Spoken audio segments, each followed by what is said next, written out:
And welcome to this week's episode of Hockey and Chill. Again, I'm joined by head coach Brett Larson. And Brett, certainly plenty of things to talk about on this week's film session. We're going to start with a goal by Jack Paling, but more importantly, how that goal is all precipitated by the work by Sam Hentges as you roll the first clip here. And I want to pause here early because it all really starts about the forechecking angle that he takes to first make some physical contact. Well, it does. Right away, one of the first things you're taught is to deny the back of the net. We're trying not to let three get around the net. We want to cut that off. We want to have good stick position, which we do.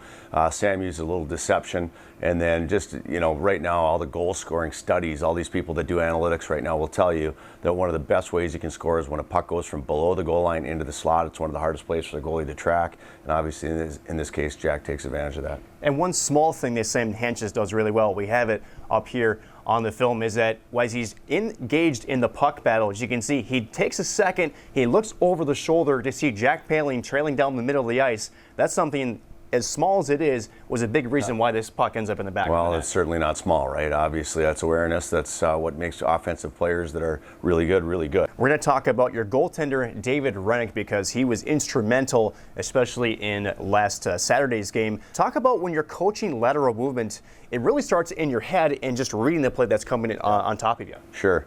And that's one thing for me is, I'm not a goalie guru by any chance. We've got a goaltending coach for a reason. And the one thing, though, is you notice about all these saves, his lateral movement puts him in a position where he doesn't have to make a huge save. That last one there hits him right in the stomach. So it's not like that's off the toe. It's not like it's desperate. What I see here is a goalie who's mentally really sharp, and his anticipation is good because his push puts him in an area where, like I said, that thing's hitting him right in the chest. We're going to finish with one thing, a small thing again, but does a lot to help your team. That's going to be stick positioning in the defensive zone. This time it's on the penalty kill, and we have Spencer Meyer here. Perfect here. He's got his body between him and the net. His stick is taking away the middle of the ice. This pass does get by him. He really doesn't have much of a play there. It goes into a space that's in tight, and there's really not a whole lot he can do with it. They run a great 2-3 power play, and that's one play you have to kind of give up a little bit. So Spencer has to have his stick to the middle. We have to take away the most dangerous area. David knows that anything short side of the net is his on a wrap. You can see Jack Ashan there protecting the backside. So if David's confident that that puck can't get to the backside, he can stand tall, and hopefully that would take a real special play to score from there. Coach, great time once again. Love breaking down film with you.